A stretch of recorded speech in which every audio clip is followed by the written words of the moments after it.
mangambar ongas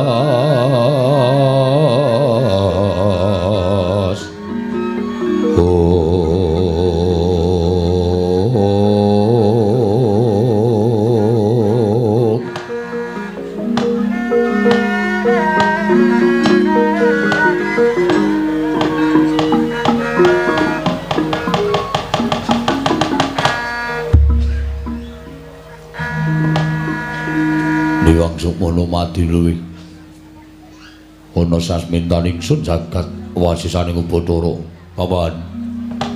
Paman Harya Senguni kaprayogakna anggen jengan kula lenggah wonten ing Datul Negari Ngastina Paman Patih Plasa Jenar kawula nun anak Prabu sampun boten kirang prayogi wiswanipun ing ngabdi kepatihan namung driran sak samunipun kepareng kula ngaturaken sembah sumung keming pangabektinipun ingkang Bapa kunjuk ngersa paduka anak Prabu Ngastina nggih anak Prabu Duryudana sampun tampi karya bombong raos sing manah mboten langkung kasekecakna anggen jengan kula lenggah Paman Plasa Jenar kawula nun inggih anak Prabu sampun boten kirang prayogi wiswanipun ing bapa ing kepatihan wonten ing Datul Negari Ngastina dinten sak mangke menika nggih. Paman Harya Sengkuni nggih. Bapa Prabandurna. Mugi kasekecakna anggen jengan kula lenggah wonten ing Datul Negari Ngastina dinten sak mangke menika. Bapa Prabandurna.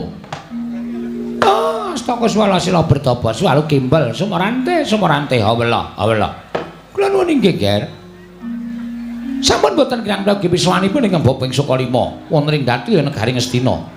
Namung kepareng ingkang Bapa ngaturaken pudya pangastawanipun ingkang Bapa kunjuk ngersa paduka anak Prabu Ngastina nggih. Anak Prabu Duryudana. Sampun tampi karya bombong raos sing manah boten langkung kasekecakna anggen jengan kula lenggah Bapa Prabanduna. Kula nak nan. Sampun boten kirang prayogi wiswanipun ingkang Bapa ing Sukalima dinten sak mangke menika wonten Negari Ngastina nggih anak Prabu Duryudana.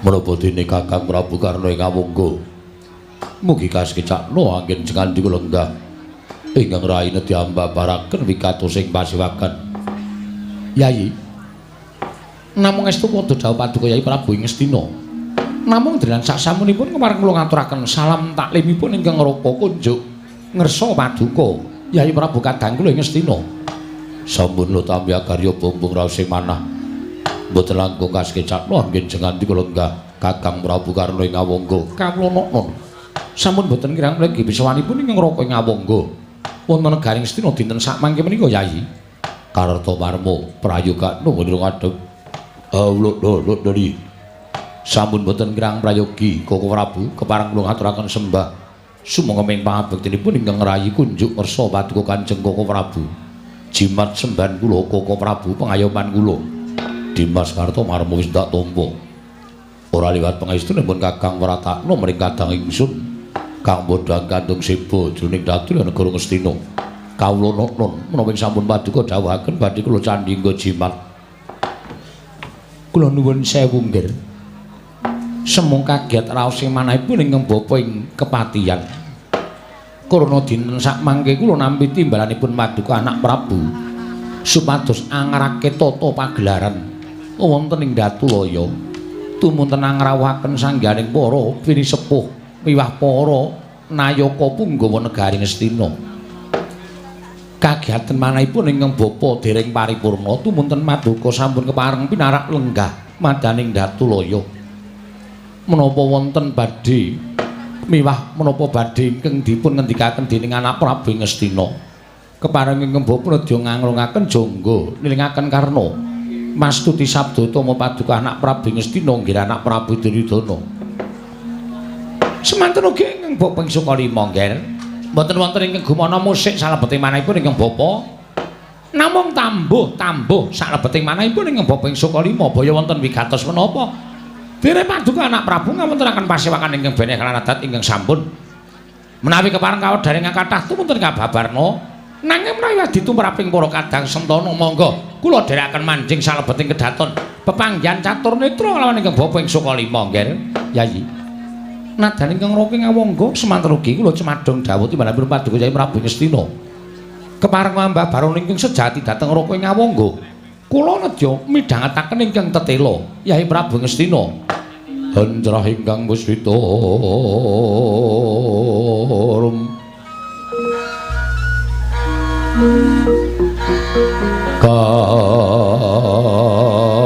kasiliring samirana mrih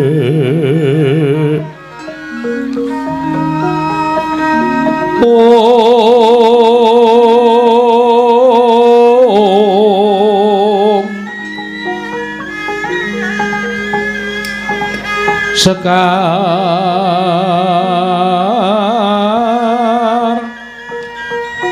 kadung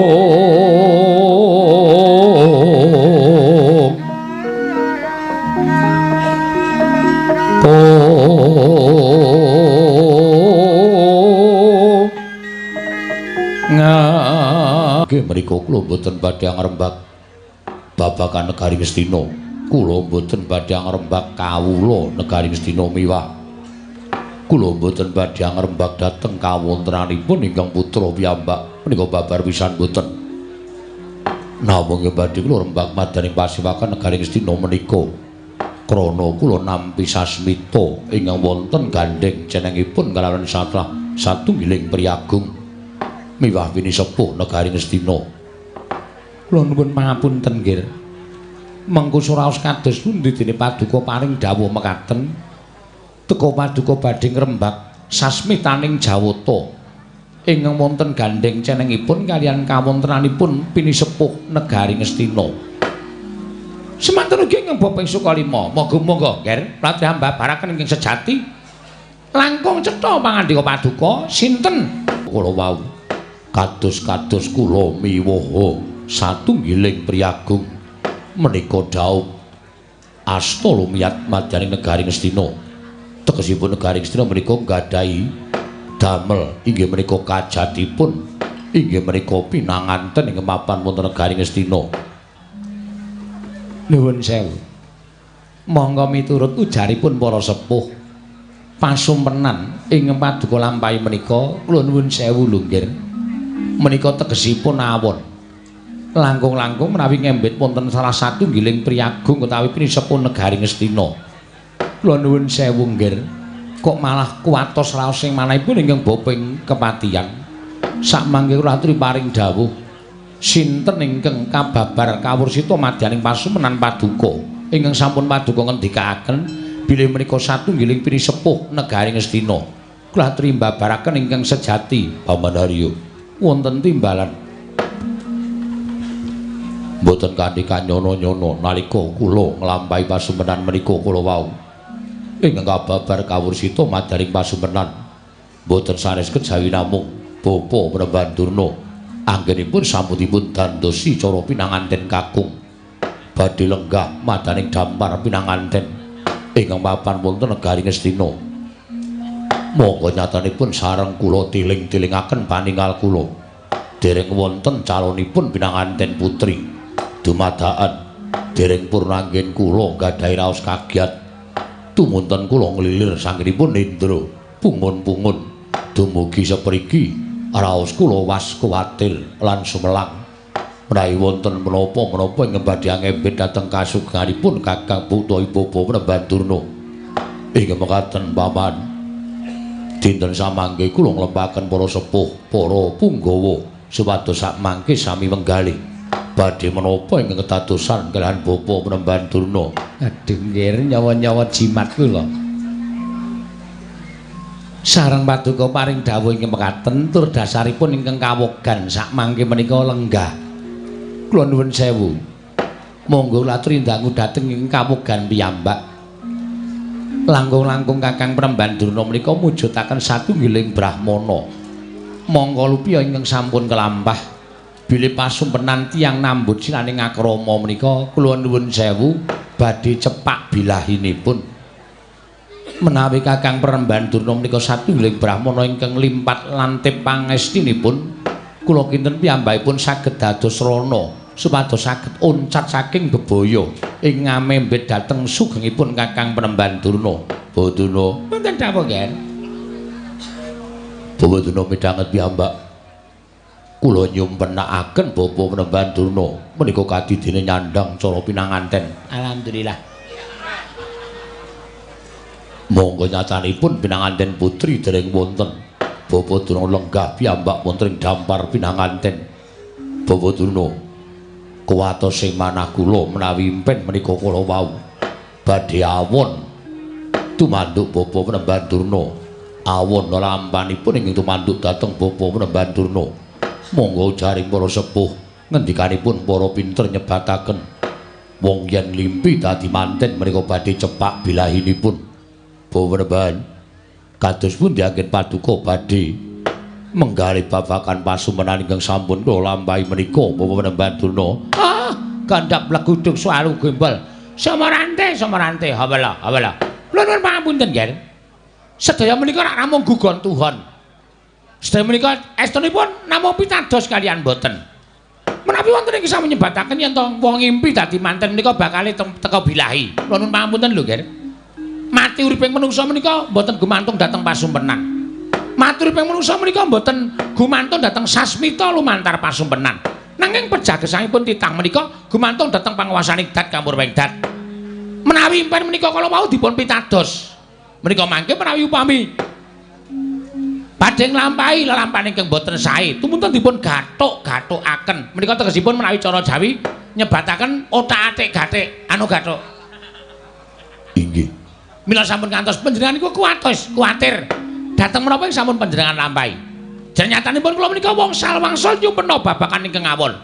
Jarene wong ngimpi kebanjiran kuwi ya elek. Ning nyatane kula boten kula petang, boten kula petung, nyatane ya ora ana apa-apa. Kula wong salwangsul ngimpeke Satama menika dadi manten. Ning nyatane Satama dugi sekriki ya slamet-slamet kemawon, waras-waras kemawon. Dados bab impen menika sampun ngantos dipun cepeng ingkang sanget-sanget. Impen menika sampun ngantos dipun cepeng ingkang sanget-sanget. Sampun ngantos paduka menika dados Nalendra. Kok tumunten penggalipun goreh rongeh namung babakan pasumpenan. Oh, menika mangke boten sae kedatosanipun lho, Ger. Boten sae kedatosanipun. Kakang Penemban Durna, pripun Dewate? Nek sampeyan iso ngendika kaya ngono monggo, ning nuwun sewu, wis akeh lho. Lupiya sing dadi conto kaca benggala nek impen niku iso kababar dadi kasunyatan. Merga pangandikaning para sepuh sing jeneng impen menika ana 3 cacahe. Titiyani gandayani puspa tajem, nggih ta? Nggih. Utawa kacitra kasudarsana kadara dasih. Werdine dhewe-dhewe. Nek percaya ya kena, ora ya ora apa-apa. Monggo pit biyen kula menika ora tau percaya karo impen. Oh, ngoten. Nggih. Kula ora tau percaya karo impen. Sing kula percaya nek ngimpi niku kula bukake buku 1001 malam menika malah cocok. Oh. Upamane ngimpi dadi manten. Menika wonten ing buku kula menika hitunganipun 03. Menika monggo sami dipun cakaken. Menapa dipun wolak-walik, menapa dipun mistis. Kula niku gumun karo sampeyan. Gumune perkara napa? Sampeyan niku pendhita kok isih seneng kaya ngono. Nggo cegah lek. Aja ya Kakang niku iso tetel kabrahmanan sampeyan. Aja sok dolanan kaya ngoten niku mboten sae. Oh, mboten Dik Mati, mboten kula mboten. Pisan kemawon dereng nate tumbas. Oh, mek titip. Niku padha mawon ora. Niku nek impen niku cara ngoten niku titiyane. Niku janjane wong nglindur utawa wong duwe pepinginan sing durung kelakon. Wekasan kegawa jroning impen. Niku jam 09.00 tekan jam 12 bengi. Merupun nek turu? Nggih. Jam 09.00 pun turu? Nggih. Niku titiyane. Gandayane niku jam 12 tekan jam 2. Niku impene wong mapan turu, tegese wong turu nek ora ngimpi jam 12 tekan jam 2 niku iso disebut wong niku wis nglakoni mati suri. Edan. Nggih. Mboten edan iki nyata tenan. Mati suri. Lah, impen sing eneng nyatane niku jam 2 tekan gagat bangun rahina. Lha nuwun pamunten, Ger. Pasumenan panjenengan menika wancinipun menapa? Nalika kula nglilir saking anggen kula nindra. Kula sampun kepireng kluruk jago ingkang sepisan. Nalika semanten kula sampun wuninga brang wetan sampun sumamburat abrit bergadak tegesipun sampun manjing gagat bangun rahina. Tegesipun pasumpenan paduka menika kula nuwun sewu. Menika wujudipun satunggiling pasumpenan ingkang kababar kawursita badhe dados kasunyatan. Nuwun sewu lung Kakang Durna. Nek daratur kula sampeyan kudu golek srana pripun carane supaya impen iku aja nganti dadi kasunyatan. Niki anak Prabu Duryudana ling nganti nganakake pasewakan ming perkara ngrembug impen sing dilakoni dening anak Prabu Ngastina. Monggo mboten wonten gandeng cenengipun kalian Sinuwun Ngastina ning embet kalian kesugengan panjenenganipun Kakang Penembahan Durna. Manggolek srana supaya impen iku mboten kelakon teng sampean utawa mboten manglakoni. Impene wong dadi manten iku cepak bilyaine lho Kakang Durna. Oh, destun temen sampean iku Dik Patih. Sampeyan iku setunggiling patih, mongko patih ing kalukeng jagat. Sapa jagat menika ki mboten mireng dhateng asmanipun Patih Harya Sengkuni. Ning emanipun panjenengan menika kabanda dhateng gugon tuhon, otak-atik gathuk ingkang nyatanipun menika mboten perlu dipun pitados. Lha tumrap kula upama Durna iki dimpekke dadi manten, mboten menapa-menapa. Waton kula menika ora gagas impen menika kala wau kula mboten badhe bingung, kula mboten ate jigo, mboten badhe pekewuh. Ngoten. Nggih. Ning nek upama mengke impen niku dadi kasunyatan, nek upama impen niku dadi kasunyatan niku perkara mboten kok impen sing gawe sasmita. Ning pancen lakone Durna kudu kaya mengkono. Wong urip nang Lampadang aja percaya karo impen, ning percaya karo sing gawe urip. Oh, ngoten nggih. Impene wong dadi manten niku bakal cepak bilaine nek sampeyan dilalah. Cepak bilaine ateges uripe Begawan Durna ming tekan semene. Uripe Durna ming tekan semene ora bakal kedawa-dawa umur kula. Mula kula pasrah karo panguwasaning Dat Kamurweng Dat, mboten kula pasrahke babagan impen. Oh nggih. Ngoten nggih Kakang nggih. Sampeyan mboten buang napa ta napa ujaring para sepuh ngendikake buang sial niku biasane sok buang sandangan utawa buang napa sing mangagem. Eman-eman. Sandangane si apik-apik kok dibuang. Buang sial. Pun mboten ajeng kula bual. Oh nggih. Buang napa buang? Buang. Nggih. Pun ngoten mawon. Nggih. Mila babakan perkawis menika estunipun panjenenganipun anak Prabu menika mboten sak ngawontenaken pasewakan agung kados mekaten menika. Nggih. Malah estunipun kula menika lingsem ing atasipun paduka menika Nalindra, Gong Binathara. Ratu ingkang nyekel kendho kencenging pernatan amis baci ning negari menika wonten pundhaking Nalindra. Teka paduka kaprawasa dening pasumpenan. Monggo mboten ngembet dhateng kasugengan paduka, ngembet dhateng Bapa ing Sukalima. Lah kok dilalah, kula ora percaya karo babakan pasumpenan. Pun, Ger. Madane pasewakan menika sampun pundhat. Menapa nggih Rembag? Paduka ngrembag perkawis pasumpenan, wondene kula mboten pitados babakan pasumpenan menika kala wau. Mila ingkang saking menika tumunten sak mangke, Ger, sampun ngantos dados raosanipun para kawula, raosanipun para nayaka Punggawa. Pasewakan diterus mangke tumunten kabubarna kemawon. Tumunten ingkang Bapak nyuwun wangsul dhateng ing Sukalima badhe ngenam-enam dhateng pangandika paduka anak Prabu Ngastina menika nggih anak Prabu Duryudana. Sikra-sikra yen permana kanca sikra ngrakenawang sesangga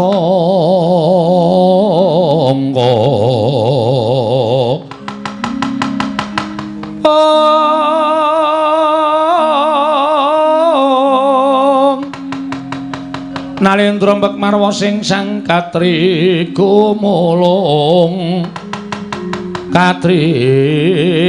mangrempak ing wadya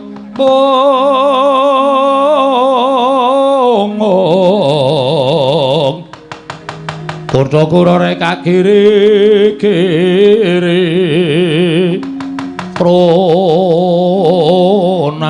magawe gelari wang-wang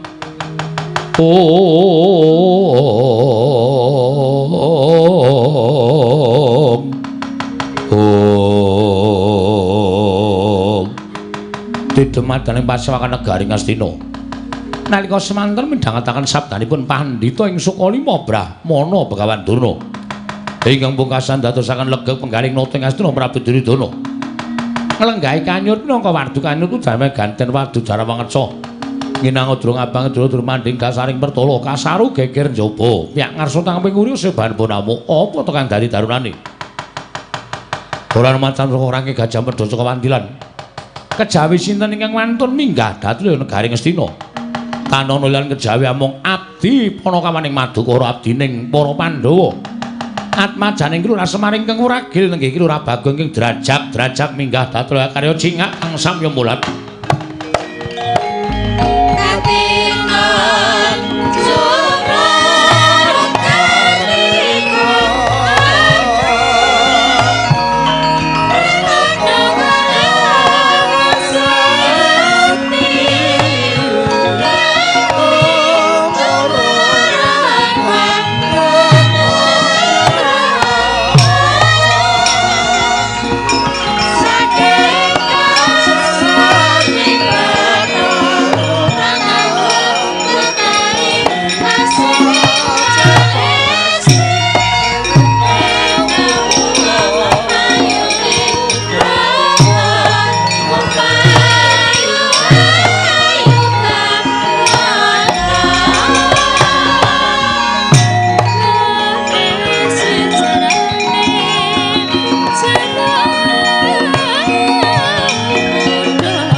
Mendalon tata trapsilanira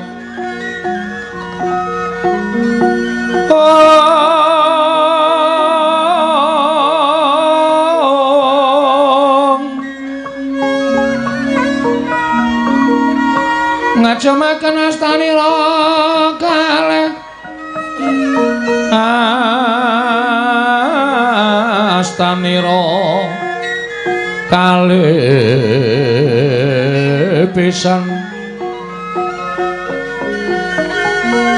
yen ngandika magawe apranta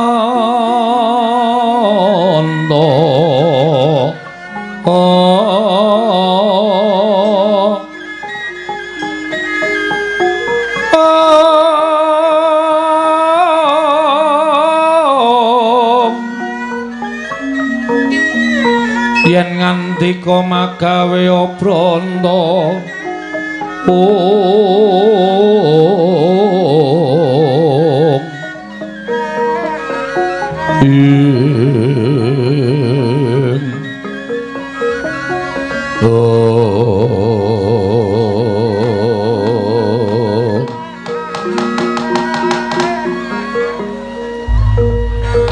Paman Arya wonten dawuh nggih.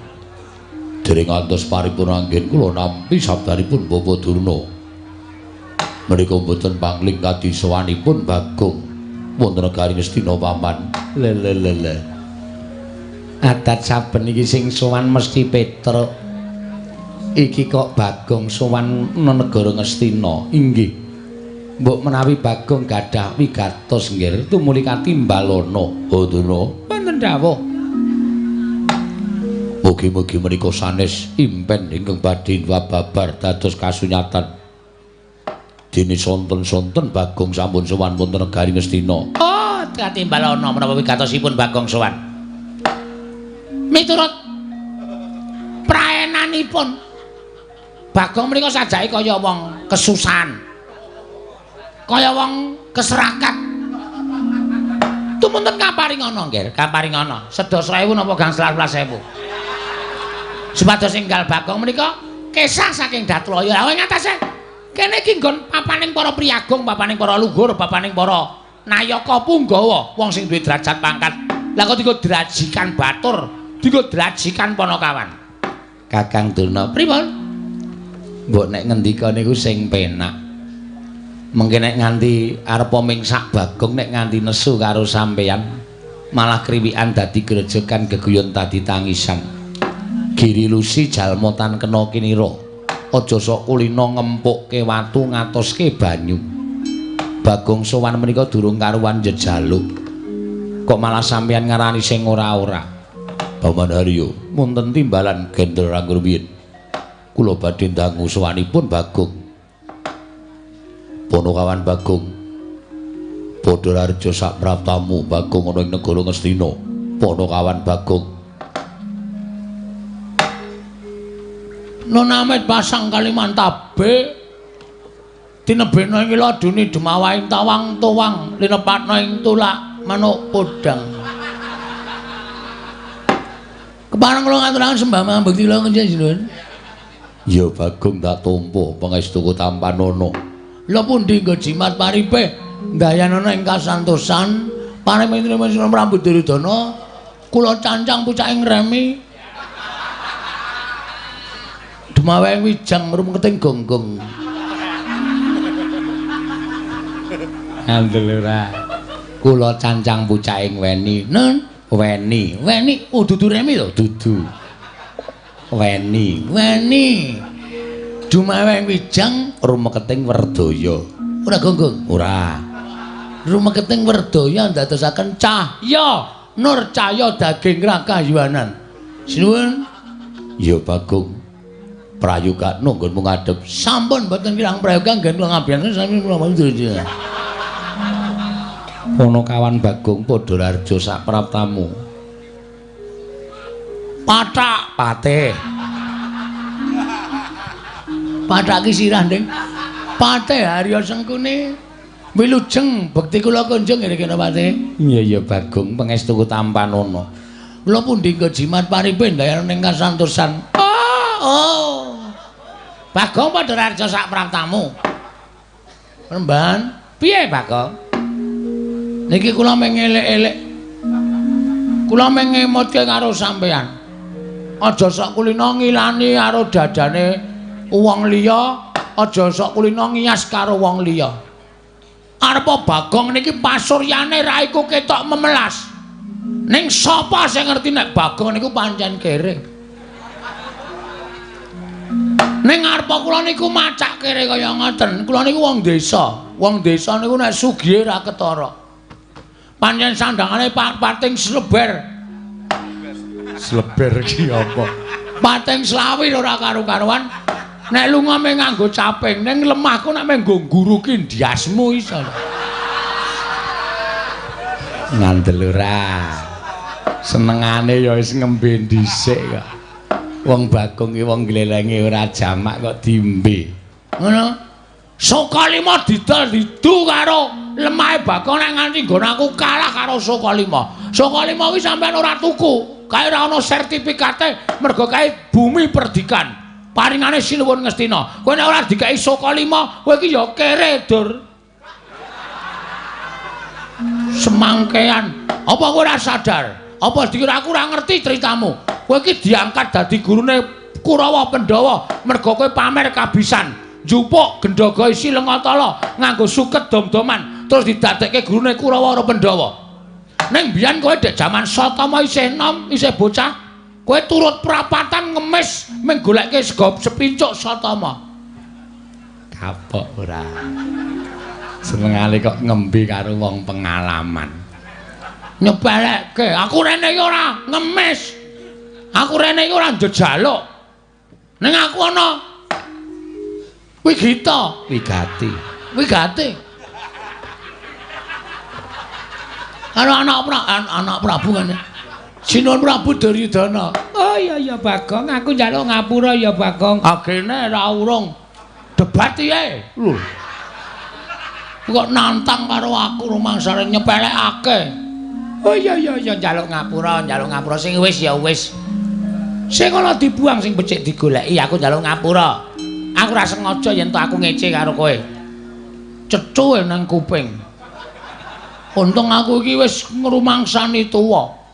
Aku wis semoh kaya enom biyen. Upama aku jiwaku ijik enom, hak tak ajiar nang kene. Ya njaluk ngapura. Wis ya wis. Ora sok ngembe, aja mengkale kula. Karo sapa wae iki aja rumangsa sampean duwe derajat, duwe pangkat, aja sampean duwe derajat sing dhuwur, duwe pangkat sing dhuwur, anggere karo wong tok ndak sirahe. Tok sepelekke, aja kaya ngono, Mbah. Ra ndek kanca nek carane ngono kuwi. Arepa cantrikmu akeh, arepa sing do suwita siswamu akeh, nek sifatmu kaya ngono kuwi. Cantrikmu lek tresna ya mung mergo kowe duwe ilmu. Nek kon tresna karo awakmu blas ora ana sing tresna. Paham? Iya.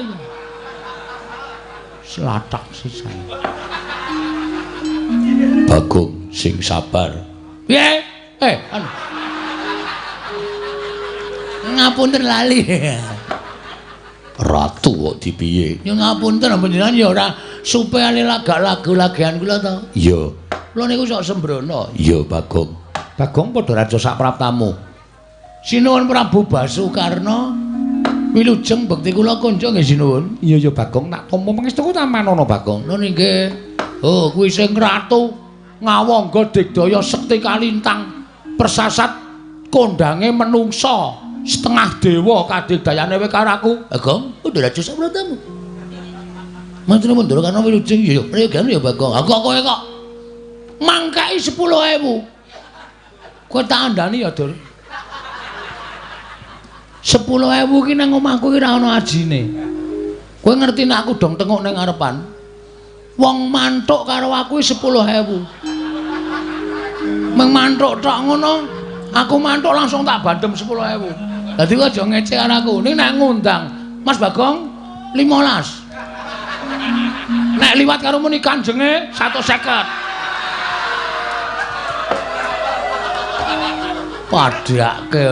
Padake cah tipis. Luwih saka tipis e. Bono kawan Bagong. Wonten dawuh sinuwun. Sowan tanpa tinimbalan. Nono. Ana wigati apa? Ingkang sepisan. Kula ngaturaken sembah sumung kemeng pangabekti kula kunjuk. Ya tak tampa. Dungkap angka kalih inggih menika sumene.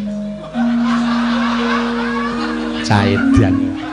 Dungkap angka sing arep tok pangan wae apa? Mboten wonten to? Ora ana. Oh nggih, sumene kaliwati. Ing angka loro sowan kula menika namung boten bedah kalian Sinuwun Prabu Duryudana ning kula niku duwe gegayuhan, duwe pepenginan. Pepenginan apa? Ngaten sinuwun. Sawetawis kula tak crita nggih. Ya, ora dadi ngopo. Mboten kesusu to? Ora. Kula niki kayane urip niku kaya kurang ganep. Ora ganep sebabe Sebabe kula niku kok ngajanjane kepengin to sing jeneng wong urip niku ora kudu ngabekti karo wong tuwa. Upamane wong tuwa niku wis ora ana, ya saora-orane anak niku ndongake ana ing pesareane wong tuwa. Yo. Ning kula niki ora iso berbuat seperti ngono. Kula ora iso kaya ngoten niku merga kula niku mboten dong. Bapak kula niku asline sapa? Terus kula niku nuwun sewu nek bapak kula niku isih niku daleme teng pundi nek pun mboten wonten sareane teng pundi kula ajeng ndongake bapak. Kenapa kowe goleki bapakmu teko mapan negara Ngastina? Niki wonten sing aja-aja iku lho. Sing aja-aja iku sapa? Pria bertopeng hitam. Tegese piye? Tegese urung iso tak aturke inisiale sapa. Masih dalam rahasia. Didhawuhi supaya ngopo? Didhawuhi supaya kula niku nyuwun priksa karo Pendhita Kondang Monyor-monyor. Kalau kengrat pendhita sing pancen wis anjayang bawana inggih menika Begawan Durna. Mila kula nyuwun pamunten nggih sinuwun. Sowan kula menika mboten kan betah kaliyan panjenengan, kula betah nyuwun ngambil Durna sekedhap kemawon. Bakal mbok nggo apa? Durna ajeng kula takoni bapak kula niku sapa? Nek Durna ora iso wangsulan, Durna kula kan minggat saka negara Ngastina. Cocok aku ketoke. Nek ora ngono ndak tuman wae. Pendhita kok omongane kok marayati panas. Dipun paringaken kemawon nggih. Nggih. Rai ngaten. Bawa Durna kedah sapejagung lan pun Bagong menika langkung prayogi. Bawa Banduna. Bawa Durna. Kula wonten dawuh nggih. Bagong sowan betah kaliyan panjenengan. Lho. Betah kaliyan kula? Inggih. Wigatosipun? Monggo dipun rembak piyambak. Kula caosi kamardikan Bawa Banduna.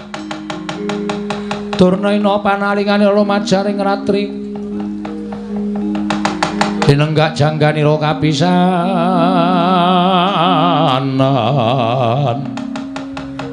Aning perang Bratayuda. Ing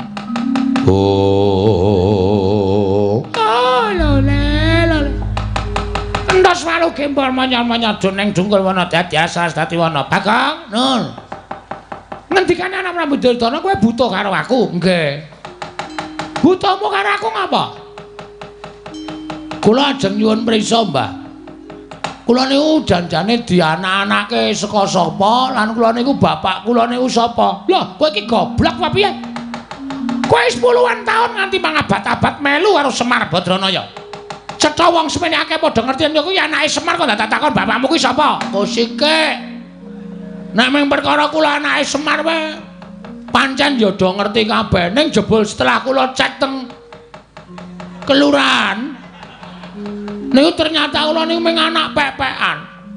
Kula niku mung anak angkat. Kula niki jebul di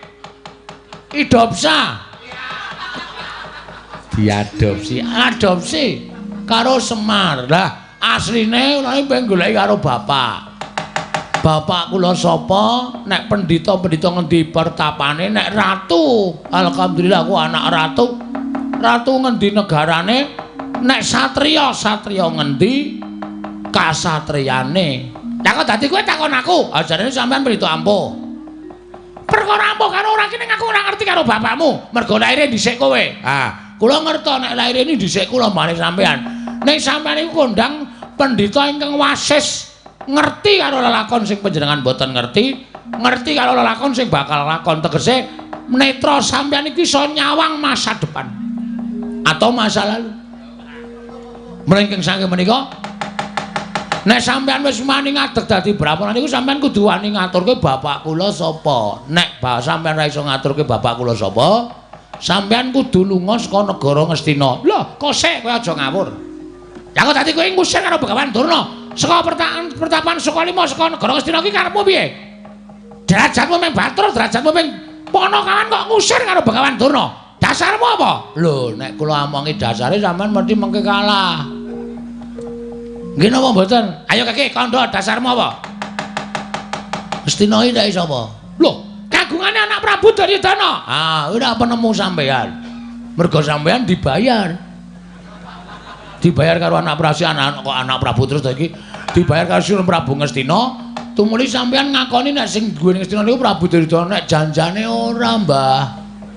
Ngastina niku nggone Pandhawa. Merga sing dadi ratu sadurunge Pandhawa utawa anak Sinuwun Prabu Duryudana menika inggih menika Prabu Pandhu Pramuka. Ngawur.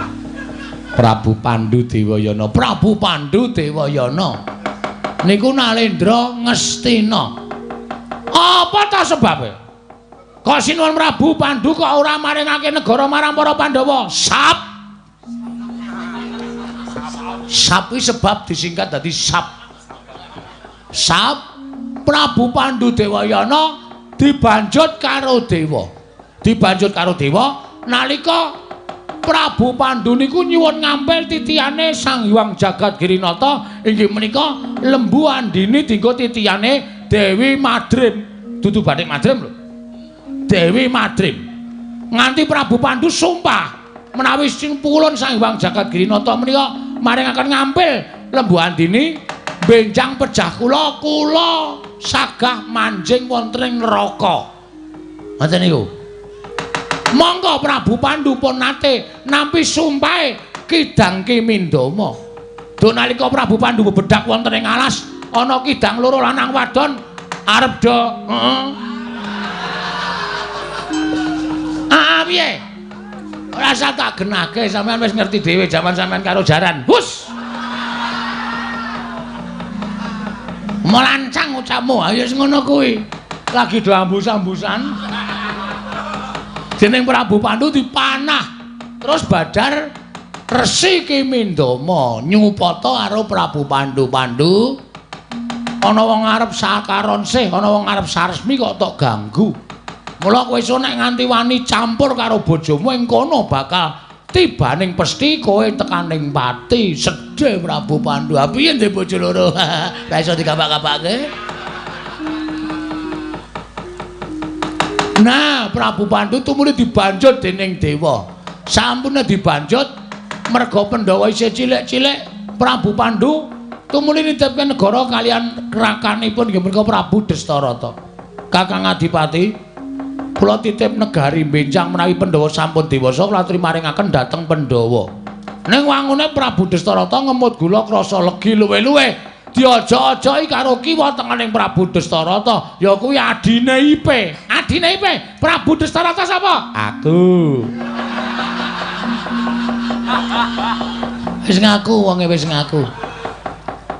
Ah terus nganti tekan mangsane negara Ngastina dadi darwahe Prabu Duryudana nek jane kuwi nggone para Pandhawa. Lho, jaman Prabu Pandhu kaya ming abdi kaya ming batur. Kosek.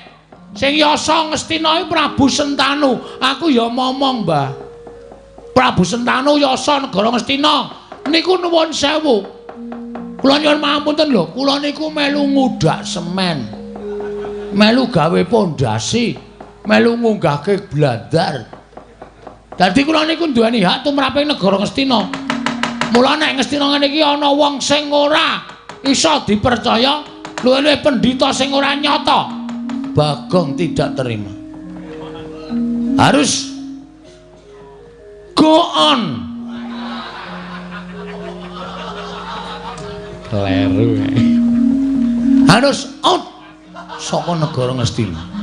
Kudu lunga saka negara Ngastina. Aku ora mentuk Ngastina dilenggahi pendhita sing ming katon suci, jabane ning jerone lecek kaya telek.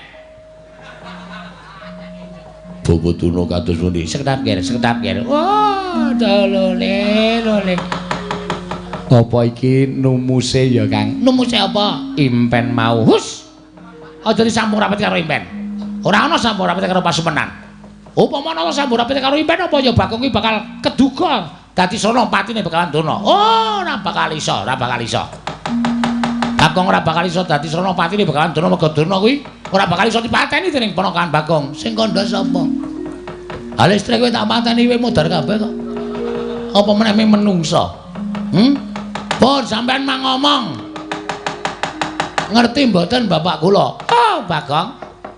Yen kowe takon karo bapakmu, sejatine aku ngerti ya mung karo Semar kuwi. Semar kuwi bapakmu, Bagong. Mula nek ketakon liyane bapakmu liyane Semar kuwi aku ora iso ngandhakake. Sing gedhe pangapuramu. Nah, wis sakniki cetha nek ora iso ngandhakake, ateges sampean kudu lunga saka negara Ngastina. Sampean kudu kesah saka negara Ngastina. Lho. Lah kok dadi kowe nundung karo Begawan Dana? Ah, ora iso pokoke gelem ra gelem sampean kudu lunga. Ora gelem lunga saka negara Ngastina aja kelakon dosa. Ngendi kepethuk Dana tendhangi. Hus. Ah, lole panusmaning jajaran surtaning bawana iblis lanat.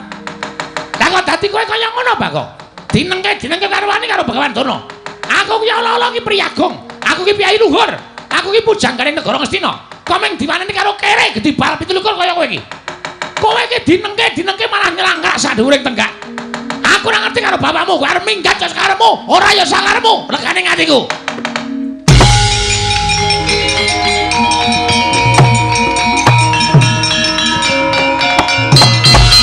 Loh, kowe kok ya ngadeg. Ha wis tak obati ket mae. Satu jam sebelumnya. Mula aku nek krungu swara terus mbregenggeng ngadeg dhewe aku langsung. Ha piye? Adunake kaya ngono e padake. Kowe aja waton ngawu gawar-ngawur, Dur. Kowe ngunekke aku wong gedhi bal 17 wong elek nyolok mripat. Kebangetan nggonmu nyuwara kowe. Wis ora iso nuduhke bapakku sapa? Kowe sing ngunekke karo Bagong, kowe nang ibarate kaya ngutik-utik macan turu mbeda raja singa. Singa barong. Penyakit to. Pancen penyakit ya, Dur ya. Lho kowe wani marang krek ning ngarepe Begawan Dana. Sing tak wedeni apamu, ha? Sing tak wedeni apamu? Nek meng kowe nesu nek aku ora wedi, aja kok kowe. Prabu Duryudana kok nesu. Bagong ora wedi. Sengkune iki apa? Kok nesu sisan. Prabu Karmen. Karna iki kon nesu. Aku ora wedi. Kartomarma Sato sak kancane, Kartodendra, Kartopiya, Kartoadang. Kabeh kon nesu aku ora wedi. Bagong nek nesu ora dirasawa-sawa. Dadi aku wis niat tenan bengi iki. Nek pancen sapa sing tak takoni, bapakku ora do ngaku, ora ngomongake Nalendra Brahmana, ora ngomongake satriya, senopati, lurah. Aji arep. Padake apa? Mangkel tenan aku iki. Ngaku ora bapakku sapa? Aku ora ngerti. Wis tenan ora ngerti. Ora ngerti. Tanteni sak rampunging pasewakan, tak adiang kowe ning jaba. Bar bali liwat ndi? Aku wis cecek nang ngarep gepura negara Ngastina. Durna ketok Jatasi. Mboten sah lole-lole ditanggung kok ya. Wong sampeyan iku Bagong teko ya wis ngeras suarane ora penak. Nek kira-kira sampean ora ngerti rak ya ora ngerti tenan, nek ngerti ya mang duduke. Kula mboten ngerti Dik Pati, nek mboten ngerti nggih pun. Omong opanane karo Bagong. Oh, Bagong, aku ora ngerti tenan ya, Gong, aku ora ngerti tenan. Kowe aja maksa karo aku ya, Bagong. Nek liyane kowe sing nesu mbok menawa aku wani nek kowe nesu, aku ora matamu wae aku wis gila, Bagong. Mata kok gedene kaya ngono kuwi. Kuwi mata apa-apa? Aduh, ke abang kaya ngono kuwi kowe nek nesu mendelik kaya ngono kok matamu kaya ndok ceplokan. Muni piye kowe? Muni mripat ku ndok ceplokan. Ora muni tak tambahi brambang tak ajar.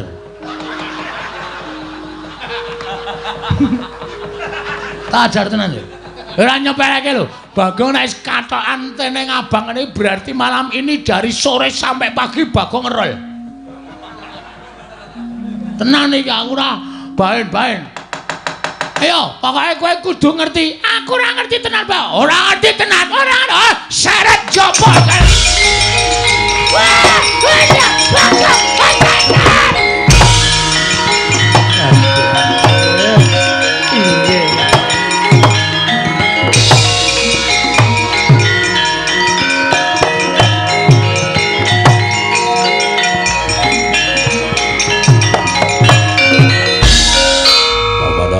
wonten dawuh nggih.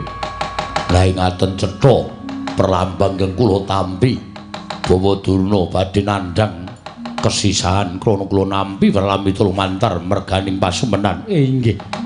Menika lajeng kados pundi? Kula semanggaken dhateng paduka anak Prabu Ngastina mangkebyake para Sata Kurawa. Kon belani Bapak Durna Bagong dikroyok aja nganti cilik lara gedhe tekaning pati pujangganing negara Ngastina.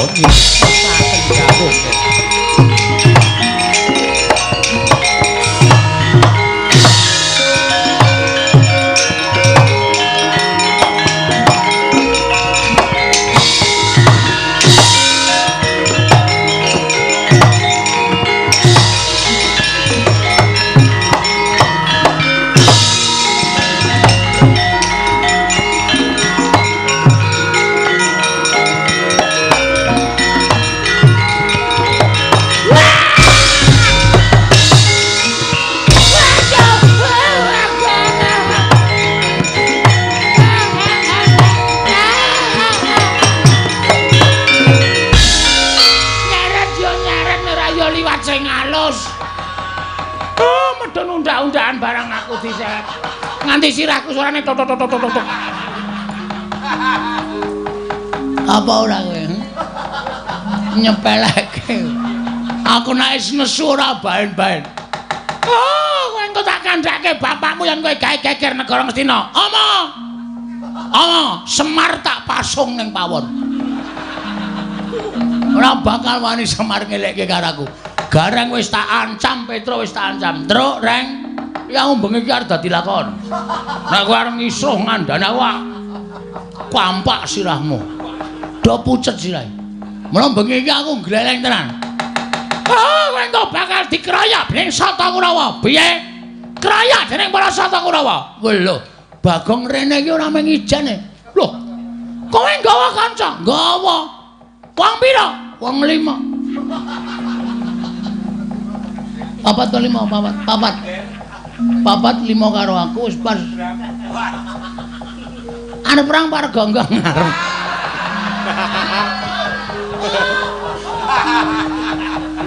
Ora guyone serius iki. Ajar tenan kowe.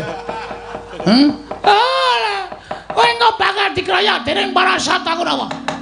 Ngene, Mbah, kowe iki men kepenak kok. Bagong, kowe iki anake Begawan A misale. Utawa kowe iki anake Prabu B. Apa kowe iki anake Raden C. Ngono ki mengkari omong, mengkari kepenak. Mengkon ngene kok rekoso.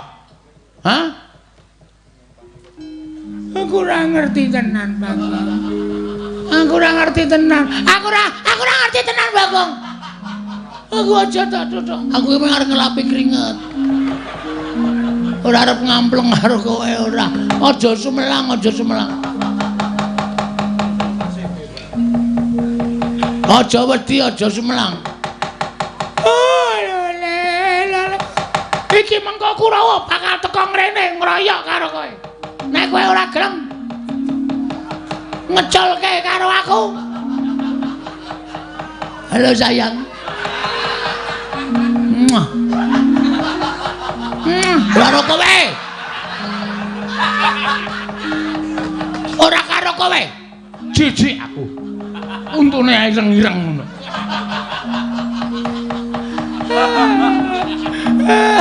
Ayo kowe mawar ngondhake Kurawa ngeroyok aku to saiki Nolea. Nolea sapa? Sapa botoku Nolea?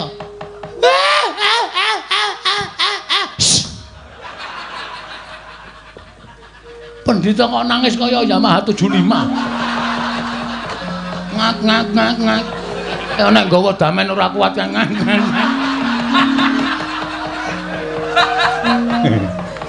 Piye, Gong? Mboten ngerti wonge. Lho, ora ngerti. Mboten ngerti. Jare pendhita pengpengan. Mboten ngerti kula kok dadi ora dong niku. Terus kula ngancam nek pancen ora ngerti jauh diajar ya kula seret saking Datraya. Bagus. Mergo sing dadi harapane menungso, kowe takon karo sak pepadaning menungso, Begawan Durna kuwi saora-orane iki gurune bapak. Bapak kowe satriya pengpengan kowe Suwitara Durna nek Durna ora weruh, gunane apa nganggo sandangan cara pendhita? Gunane apa nganggo sandangan cara brahmana? Teteli sandangane. Dadali, turake katoke cawet. Bulake bantil jepreti. Aduh. Aduh. Kurang lakone wis mules aduh. Aduh, Bagong, aja ngono ya Bagong. Aja kaya ngono ya Bagong, aku wegah tenan Bagong. Kowe kudu bloko ora boko iki. Alga Joko wis nang mburi lho. Ngati-ati lho. Mas aja diterai. Mas aja diterai. Kok kaya ana campur sari to, Den? Lah piye? Ndelok sik ning Durna cekeli. Yo ndelok sik Durna cekeli.